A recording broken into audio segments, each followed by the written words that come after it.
भाजपचे ज्येष्ठ नेते सुधीर मुनगंटीवार फोनवरून आपल्यासोबत जोडले गेलेले आहेत. सुधीर भाऊ, तुम्ही हा सगळा प्रकार ऐकला असेल, तुम्ही पाहिलाही असेल टीव्हीवर. तुम्हाला काय वाटतं या सगळ्या गंभीर प्रकाराबद्दल? नाही, असा प्रकार घडूच नये याची काळजी सर्वांनी घेतली पाहिजे. हं, या संदर्भात स्वर्गीय मनोहर जोशी सर हे मुख्यमंत्री असताना त्यांनी एक चांगला GR काढला होता.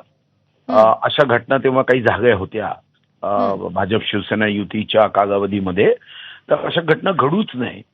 यामागे कोण आहे, त्याचा हेतू काय, इंटेन्शन काय आहे, त्याचं समाजामध्ये वैर निर्माण करण्याचा आहे का, दंगे भडकवण्याचा आहे का, किंवा तो वेडसर व्यक्ती आहे का, मद्यपी आहे का, याची चौकशी केल्यावर या संदर्भामध्ये मत व्यक्त करता येईल.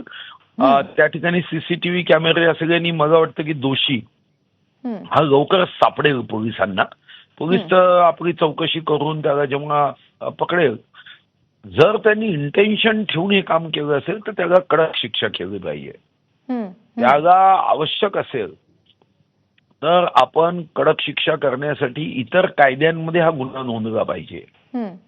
आणि त्याला कडक शिक्षा जर केली तर अशा घटना होणार नाही.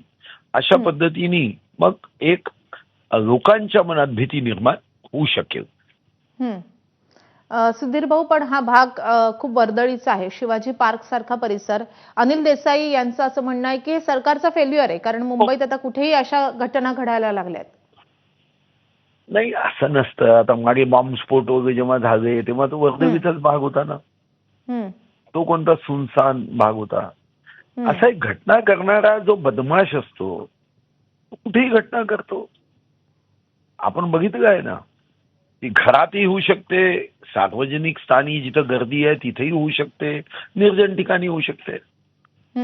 असं तर मला नाही वाटत कोणी असं म्हणतं की सार्वजनिक जागी गर्दी आहे तिथं कोणतीच घटना आजपर्यंत झाली नाही. अशा घटना सार्वजनिक जागेत होतं.